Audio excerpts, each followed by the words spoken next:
Spartans வெற்றிக்கு தயாராகுங்கள். கட்டை விரலோ தலையோ காணிக்கையாக இந்நாளில் எவனும் கேட்டால் வட்டை உரியும் சுடுகாட்டில் அவன் கட்டை வேணும். இந்த படையை பொறுத்தவரை மகன் தந்தை என்ற பாகுபாடில்லை. வெற்றிக்கனியை பறிப்பதே இவர்கள் நோக்கம். என்னை எவனும் அடிக்க முடியாது, நீ ஞாபகம் வச்சுக்க. உன்னால கூட அடிக்க முடியாது. நான் திருப்பி அடிச்சா தாங்க முடியாது உன்னால. ஸ்பார்டன்ஸ் பின்வாங்குவதும் இல்லை, ஸ்பார்டன்ஸ் சரணடைவதும் இல்லை. இன்னைக்கு யாரோ தமிழ்நாடுன்னு சொல்லக்கூடாது புலம்பிக்கிட்டு இருக்கிறானே, நான் கேட்கிறேன்.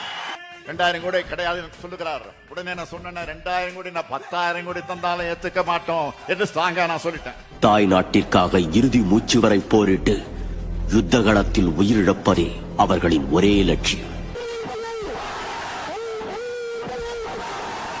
இந்த தமிழ்நாட்டுக்காக உழைக்கத்தான், உரிமைகளை பெற்றுத்தரத்தான் இந்த முத்துவேலு கருணாநிதி ஸ்டாலின் வாழ்வு இருக்கு. இந்த படையின் ஒரே லட்சியம் வெற்றி.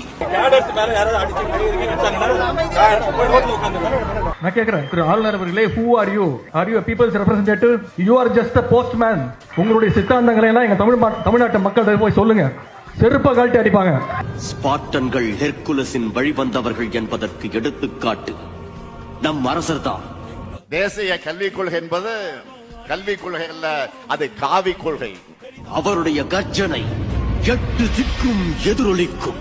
தமிழுக்கும் தமிழ்நாட்டுக்கும் தமிழத்துக்கு எதிரான எந்த செயல்பாடுகளும் திமுக இருக்கிற வரைக்கும், இந்த முத்துவேல் கருணாநிதி ஸ்டாலின் இருக்கிற வரைக்கும் இந்த மண்ணுக்குள் வர முடியாது.